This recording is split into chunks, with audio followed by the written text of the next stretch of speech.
Good morning, guys. Hi, how you doing? I hope you're doing well. My name is Dr. Nanette Hartley. I will be your instructor for Chem 110. I will meet you on Monday.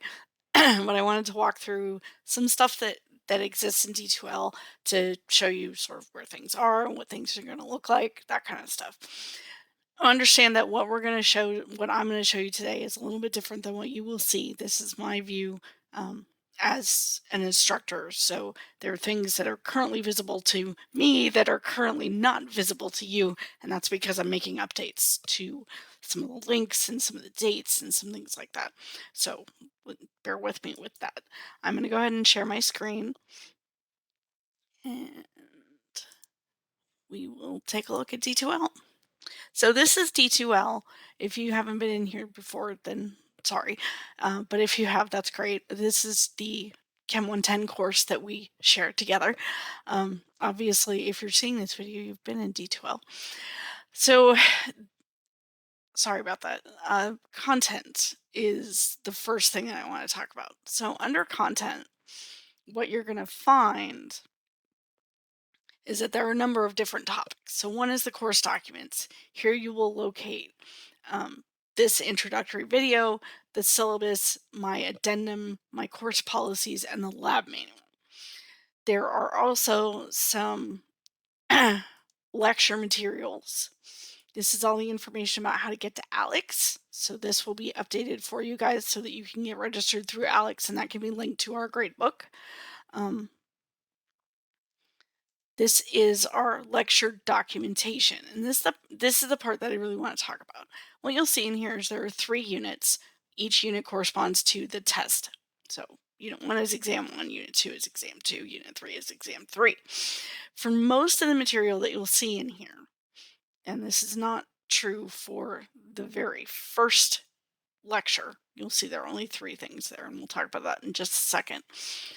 But for matters in units of measure, what you'll see when you open this is there are 4 things that are contained in here. So one is the lecture topics. So what we're going to talk about in that lecture. So that way if you're trying to review something like that, you can look at that list.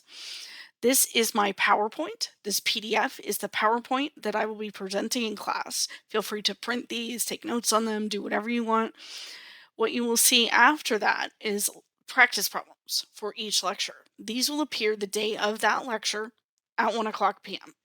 So these will appear that day. That's why you'll see the start that goes here. So you won't see them immediately. 2 days after that, you'll see an answer key that comes up for it. Now, I'm happy to answer any questions that you have about any of this material at any time. But what I'd like to see you guys doing is trying this practice on your own before you look at the answer key, because it's very easy to look at an answer key and say, oh yeah, I know how to do that. I would have done that too. It doesn't always work that way. So I want you to try these problems on your own. So that's how all of this works. Now, there is one thing before that, which is the significant figures. Significant figures, this is a slightly different topic. We're going to talk about all of this stuff, but I have people who really struggle with this idea. And so I wanted to put in a slightly separate topic for it. So there's a bunch of examples. There's an example key here for dimensional analysis, working with dimensional analysis. We'll talk about this is the lecture on the sig figs, and there will be a link to a YouTube video about this particular lecture so that you guys can see that. What you'll see is that we'll go through talking about the topic itself, and then you'll get a walkthrough on these examples and how they're done. I provide this again because I want to show you that problem solving process.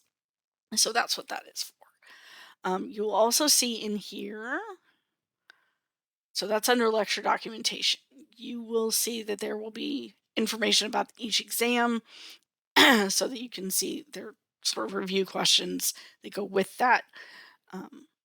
You will see lab materials, and those lab course materials will be related to each week. That's from Professor Simmons. She is the one who handles the lab.